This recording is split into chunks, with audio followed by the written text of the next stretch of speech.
What questions should you ask when you go to a customer's house to bid a job? Excellent question, and we're going to talk about that today.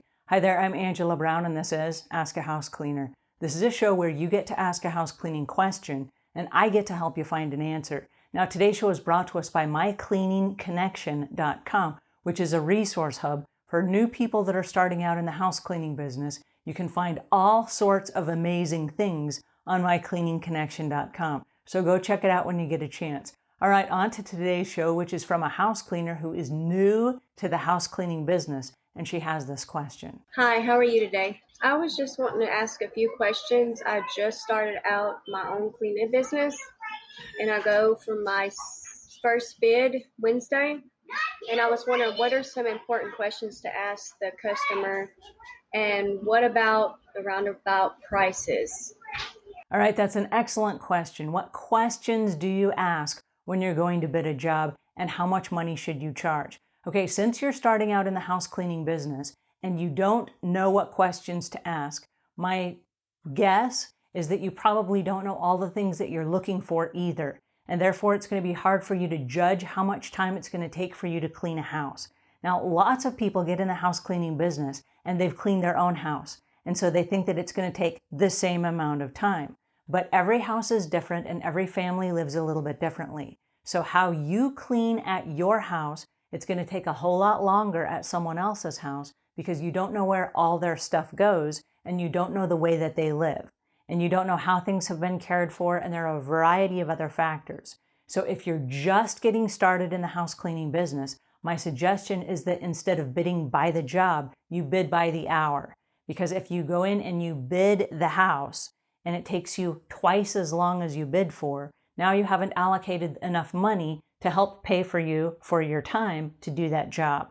And so what I recommend as far as how much you charge is that you charge by the hour. Now, I don't know where you live, but if you live in America, the going rate across the country is somewhere between $25 and $45 an hour based on your experience and the information that you know, and also are you bonded and insured and things like that. So if you're just starting out in the business, start at $25 an hour. That's a really fair price all the way across the board. And there are actually some areas where that's still a lot of money and you may not even get it.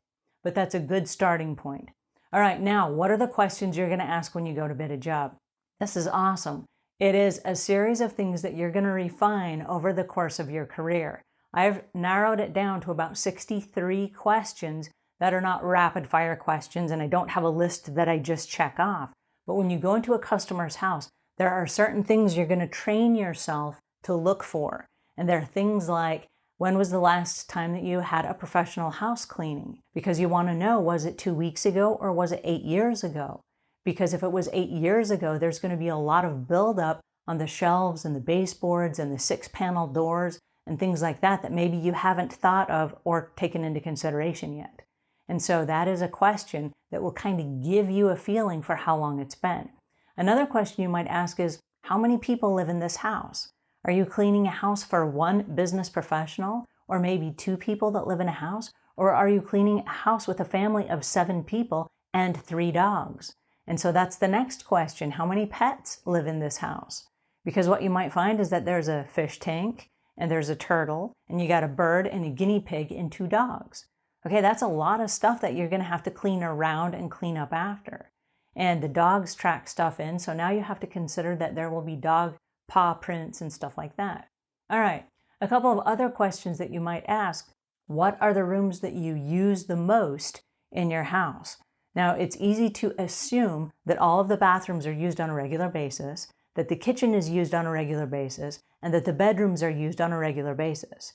Now, there may be sitting rooms or formal dining rooms, or there may be an office in the house that is used less or more than other rooms of the house. Now, if you came to my house right now, there are 3 rooms in my house that get a lot of use, and there are other rooms in the house that get hardly any at all. And so I would want you to focus on those 3 rooms that get the most amount of use because that is where I spend the bulk of my time. And so you want to find out from the customer, where do they spend the bulk of their time?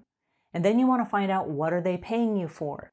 If you're charging by the hour, which I recommend that you do just starting out, if they're paying you for your time, Are they paying you to come in and pick up toys and clothes and fold things and put them away? Or are they going to have everything already tidied up for you when you get there so that you can come in and do the deeper cleaning? And so those are questions that you might ask that will help you kind of get a feel for how this family lives. There are families that will hire you at your $25 rate to come in and pick up puzzle pieces and pick up Legos and toys and straighten everything up. And that's really about all you're going to be able to do with your time, because the houses are so cluttered and they're so full of stuff.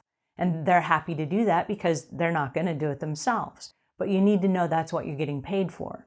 If you think you're coming in to be wiping down the front of cabinets and countertops and you're going to leave everything else that doesn't even allow you to vacuum the floors, well, they may come in and not see that anything's been done and then fire you because they think that you're a lousy house cleaner.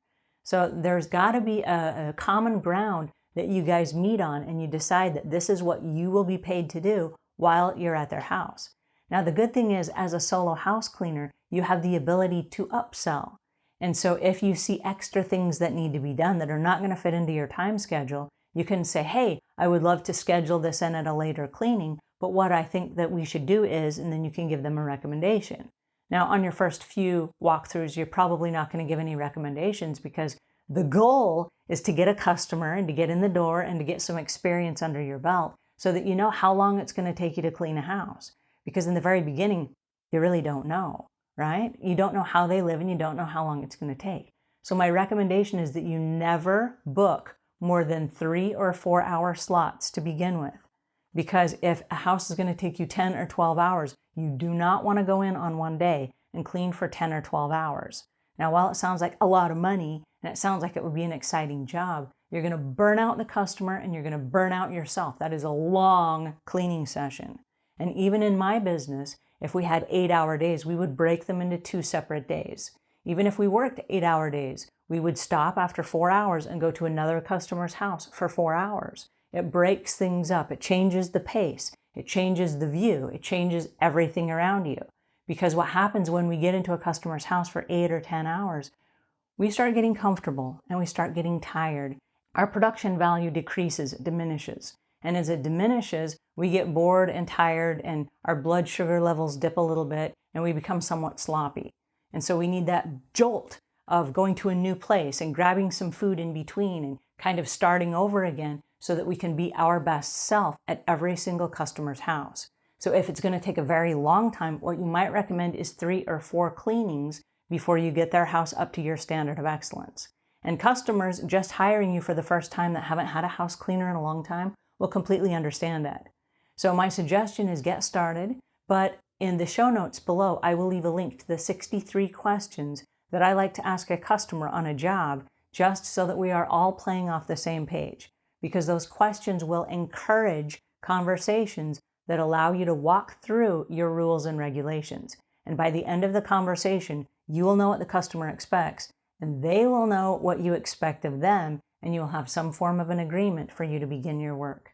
Alrighty, congratulations for getting in the business. I'm super excited for you. I want you to keep me posted. I want to hear all about it, and we will talk soon. Until then, leave the world a cleaner place than when you found it.